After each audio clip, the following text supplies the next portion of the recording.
يا أيها الذين آمنوا اركعوا واسجدوا واعبدوا ربكم وافعلوا الخير لعلكم تفلحون. ويا اهلا بالحلوين، عاملين ايه؟ ان شاء الله تكونوا بخير.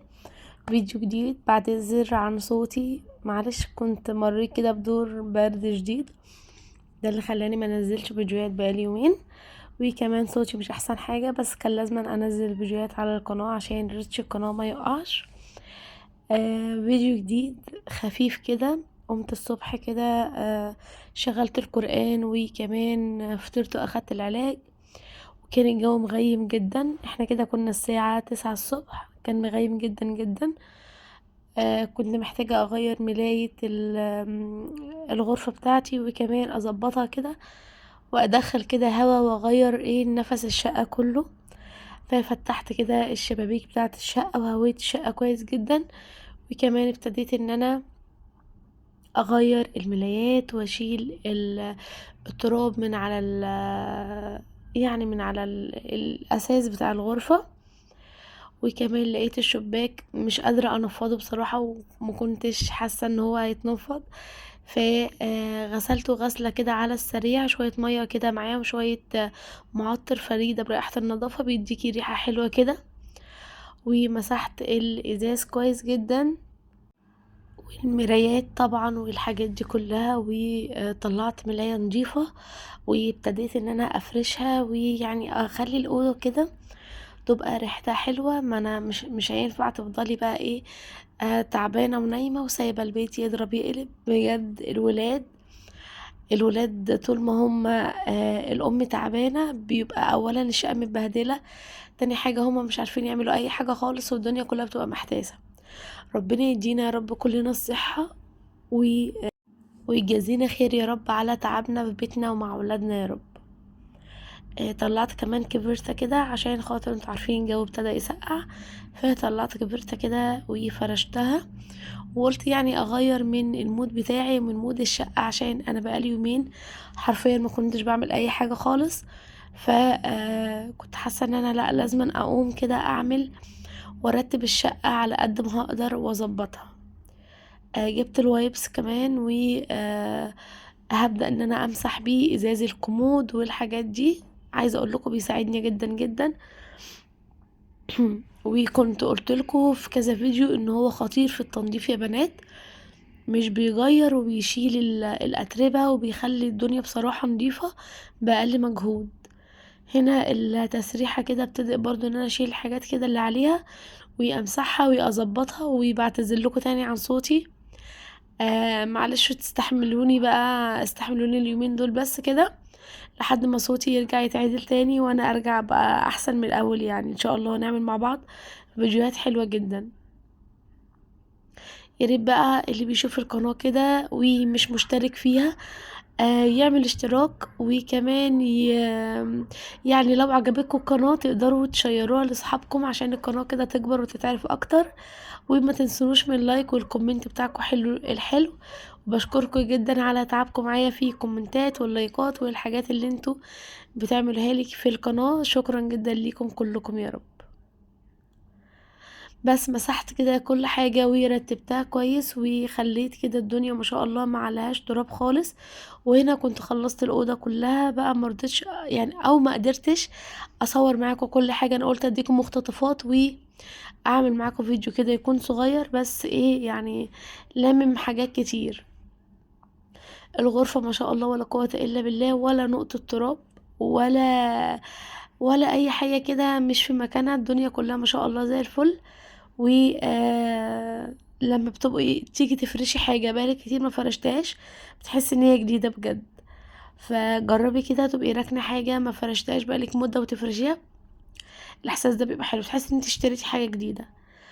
زي ما قلت لكم انا مفتحة الغرف كلها تتهوى كويس جدا، والهوا في اليوم ده كان شديد جدا. مسحت برضو المكتب كده بتاع جودي بالوايبس، وكمان برضو اديت لي الشباك غسلة كده بسيطة برضو عشان انتوا عارفين التراب احنا في فصل الخريف فالتراب بيبقى كتير جدا. وبرضو الملاية هنا ما كانتش محتاجة تتغير، كانت لسه متغيرة. الروتين ده روتين يوم الاثنين، هينزل لكم باذن الله النهارده كده التلات، انا بمنتج لكم الفيديو عليه. الملاية كانت نضيفة لسه متغيرة، يا دوبك بس كده اديتها كده مسحة كده اديتها مسحة للشباك بتاع السرير، وهي كمان السرير نفضته كويس جدا. عدلت بقى الملايات وظبطته بقى زي الفل كده، والدنيا بقت ما شاء الله عليها حلوة. طبعا عملت باقي الشقة بس ما قدرتش اصورها معاكم. ف يعني هنخش نعمل بقى غدا مع بعض حلو كده في المطبخ، و اكله كده تدفينا في اليوم ده. انا قلت لا، اليوم ده ما ينفعش ما يتعملش فيه الاكله الحلوه دي. قلت بقى ايه، طلعت كده حله وقلت طلعت فرخه هسلقها علشان نعمل قلقاس وشويه رز، اكله مصريه اصيله كده. حطيت في الحله معلقه سمنه، وهبدا ان انا اسخنها كويس وانزل عليها بالفرخه علشان اديها صدمات من الوشين كده. بتبقى حلوه قوي الفراخ لما بتتشوح في معلقه سمنه بلدي كده، بتبقى جميله بصراحه. حطيت الفرخه على الوش ده، وهبدا ان انا اقلبها لحد ما تتحمر كده وتبقى لونها حلو وتاخد لون جميل كده. نزلت هنا ببصلايه، وكمان ابدا ان انا انزل عليها بالتوابل بتاعتها. بصوا هنا كانت اخدت لون من الجنبين. نزلت بورق لوري وكمان حبهان، وكنت نازله ببصلايه. والحبهان واللوري بصراحه مع الفراخ حلو جدا.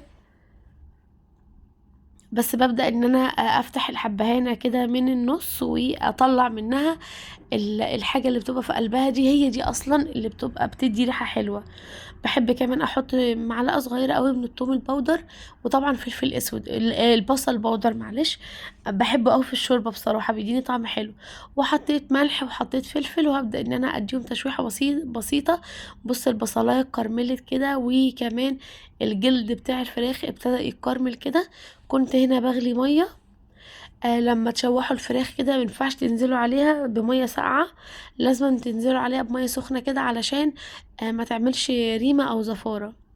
بص انا ما شلتش حاجه بجد من عليها، هبدا ان انا اسيبها بس كده دقيقتين تغلي، وهتشوفوا ما شاء الله تبقى عامله ازاي. الشوربه بتاعتها ولا غلطه ولا ريمه ولا زفاره ولا اي حاجه، ما شاء الله كده. سبتها بقى ايه تستوي كويس، وبعد ما استوت اخدت منها الشوربة، وما شاء الله معلقة السمنة البلدي مع الفرخة عامله لنا شوربة كده دسمة وجميلة. هبدأ ان انا اخد كده الشوربة، واحاول ان انا ما اطلعش الحبهان معايا علشان نعمل بقى شوية قلقاس حلوين كده، ايه بقى ندفي بيهم الشقة وندفي بيهم نفسنا كمان. طبعا عارفين طبعا الشتا يعني قلقاس يعني محشي يعني عدس، شوية سبانخ، الحاجات الحلوة دي، واكل الشتا الجميل ده اللي احنا ما بنقدرش في الصيف ناكله خالص. بصوا الشوربة ما شاء الله ما شاء الله عاملة ازاي. طلعت كيس قلقاس، والقلقاس ده انا مفرزاه من السنة اللي فاتت. القلقاس ده مش جديد، بس ما شاء الله مش قادرة اقول لكم على جماله وحلاوته. فعلا التفريز في البيت ده كنز والله. انا طلعت كيس قلقاس وكيس سلق برضو من اللي انا مفرزاه، عملت اكلة النهاردة في ثانية كده، من غير ما انزل اشتري حاجة، ومن غير ما اقف اقشر او اقطع اي حاجة. حطيت كده القلقاس على النار عشان يغلي كويس ويستوي، وجبت هنا كمية من الشعرية بحمرها، وعلشان نعمل بقى جنب القلقاس كده شوية رز بالشعرية. طبعا انتوا عارفين الرز بالشعرية جنب القلقاس بيبقى حلو قوي. في ناس بتحبه يبقى رز ابيض، بس انا بحب جنب يعني معظم الخضار الرز بالشعرية. بس بحط له ملح بس، ما بحطلوش اي حاجة، ومية بقى، وبسيبه بقى اول ما يغلي اول غلوة بوطي عليه شمعة، وبسيبه بقى مع نفسه كده، بيبقى زي الفل ومفلفل ومفهوش اي حاجة معجنة، بيبقى قمر بصراحة. انا من الناس عشاق الرز بالشعرية قوي الصراحة، يعني بحبه جدا. بس هنا القلقاس كان اداني بقى، يعني كنت سبته اديته غلوتين 3 كده. سيبته بقى يكمل سواء على ما احط الفرخة في الفرن تتحمر. اخدت معلقتين او معلقة كبيرة من الباربيكيو، عليها معلقة برضو كبيرة من دبس الرمان. اعتمدوا الخلطة دي في اي حاجة محتاجينها تخش تاخد وش تحت الشواية، بتبقى خطيرة. باربيكيو، دبس رمان، معلقة من بهارات المشاوي او اي بهارات انت بتحبيها، بس انا بحب بهارات المشاوي دي قوي، مع شوية ملح كده. وكمان هحط كده ايه حبة بسيطة قوي من البصل بودر، بيخليها برضو طعمها حلو قوي كده. هديهم بقى تقليبة وهمسك الفرخة ادهنها كويس جدا من الصوص ده من جميع الاطراف. بصوا الفرخة ما شاء الله، بس انا عشان بحب الصدر يبقى متطعم فبعمل فيه بس فتحات كده بسيطة علشان الصوص ده يدخل جواه وتبقى كمان صدر الفرخة متطعم. انا كنت عامله معاكم برضو من يومين المحشي، وكنت عامله اجنحه الدجاج بنفس الخلطه دي، كانت برضو خطيره. الباربيكيو مع دبس الرمان بيديها مزازه مع تدخينه كده، مزازه الدبس الرمان مع التدخينه بتاعه الباربيكيو. طعم الشوي بيبقى حلو قوي بصراحه في اي حاجه بقى، بط، فراخ، اي حاجه تحبي تحطيها في الفرن وتديها وش شوي كده بتبقى خطيره بصراحه. هدخلها بقى تحت الشوايه من الوشين كده تتحمر كويس. وهنا قلت هعمل الطشه بتاعه القلقاس. جبت معلقه كده حلوه من السمنه وهبدا ان انا انزل عليها بالقلقاس بالسلق اللي انا كنت مفرزاه كده. وانا ما بحبش ان انا احمر السلق خالص لحد ما لونه يتغير ويغمق، لا خالص. انا بحب اشوحه كويس جدا واقوم نازله بقى في نص التشويحه كده بالثوم. بصوا ما بحبش انشفه خالص عشان القلقاس ما يبقاش لونه غامق، انا بحب لون القلقاس اخضر كده وحلو. هبدأ بقى ان انا انزل كده بالثوم واشوحه شوية كده، وبعدين بقى ايه اقلب كله مع بعضه. هتبقى معاكي احلى طشة للقلقاس مع شوية كزبرة ناشفة خطيرة، بتودي القلقاس في حتة تانية. في ناس بيعملوا القلقاس ده احمر، بس انا عمري ما جربته وحاسه ان انا ما عنديش قابليه ان انا اجربه بصراحه. يعني انا متعوده القلقاس اخضر بالسلق، بس في ناس كتير بتعمله زي البطاطس كده مكعبات احمر، بس مش عارفه هو اكيد بيبقى حلو، بس انا يعني مستغرباه بصراحه شويه، او يمكن ماما ما عودتناش عليه. بعتذر لكم تاني عن صوتي، مضطرين تستحملوني، يعني هتعملوا ايه؟ مفيش حل غير ان انتوا تستحملوني لحد ايه، تستحملوني لحد ما اتعافى واتشافى كده وابقى باذن الله كويسه، واعمل معاكم بقى فيديوهات تانية اقوى كمان من كده. فيديو النهارده رايق كده وخفيف، واتمنى يكون عجبكم، واتمنى بقى تسيبولي تعليق حلو منكم كده وتدعولي بالشفا يا رب، وشوفوا لي منظر الفرخه التحفه والاكل ما شاء الله اللهم بارك كان زي القمر. متشكرة جدا لمتابعتكم ليا، وكمان متشكرة جدا لكل واحد بياخد من وقته يكتب لي كومنت. اشوفكم فيديو جديد بإذن الله. السلام عليكم ورحمة الله.